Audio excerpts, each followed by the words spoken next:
Hey everyone, so I'm going to go through stress fractures and stress reactions, just some important information for you to know, especially from a dietary standpoint in order to reduce the chances of getting a stress reaction. So there is a lot more attention, especially in the running PT world, around stress reactions and stress fractures right now. I'm just going to say stress reactions just because it's a minor stress fracture and that's usually what people are getting. So I'm just going to keep sticking with that term. But we are realizing that bone injuries are occurring at a much higher rate than we thought, just because we now know more about it. But it's very complex as to what causes these stress reactions. So I'm just going to go through some of these details that might be helpful for you in order to take care of yourself and try to reduce the chances of this happening.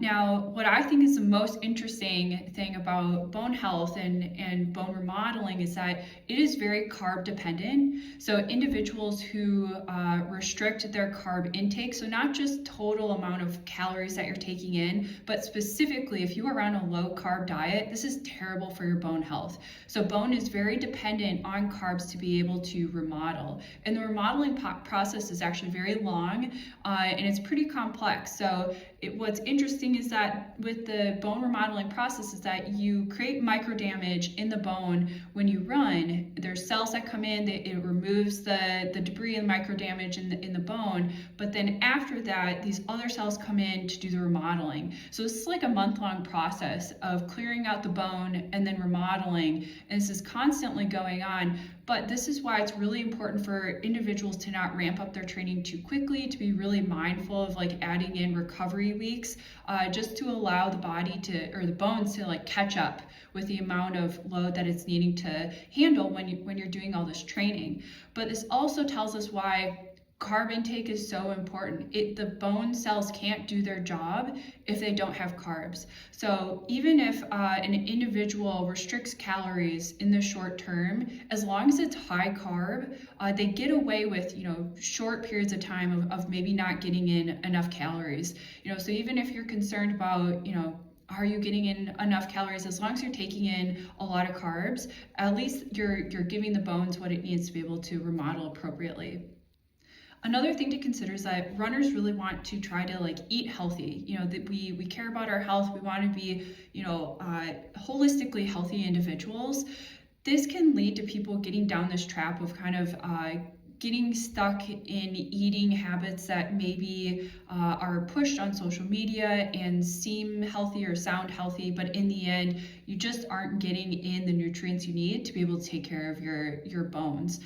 So this is specifically true for individuals who are vegan and vegetarian, and it's not necessarily that they aren't getting in the right nutrients. We think of vegans and vegetarians as being very healthy people, but what an issue that can occur is that I'm a vegan, so I'll just speak towards myself, is that I have to eat a very large volume of food, like just the pure volume of food I have to eat to get in enough, nutrients and calories. It's a lot. So if you aren't able to sit down and eat this huge volume of food, you're just not going to get enough calories.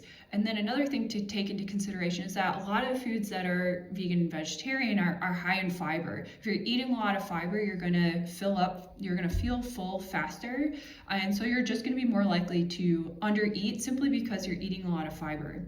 Another tricky thing right now is that there's just a huge push with high protein and high fiber everything. So beverages and snacks and everything is just pushing fiber and protein. So again, if you're consuming these off-the-shelf products or these healthy beverages, you might be getting more full and not taking in enough calories or carbs simply because you're taking in a lot of fiber or protein in these products that the wellness industry is pushing right now. So just some things to take into consideration. So even if you feel like you're eating clean or eating healthy, taking inventory and really doing a calorie check or a macros check using AI is a great way to do that. Makes it really easy to really give yourself a reality check. Are you truly taking in enough calories or enough carbs every single day?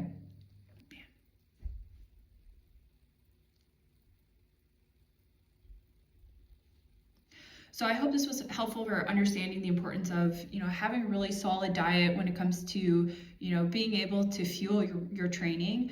So even erring on the side of like, eat more and eat something that isn't healthy if that's your only option versus just not eating at all. It is better to try to just keep, taking in calories, taking in carbs, because that is what your body needs to be able to keep, rebuilding and getting stronger.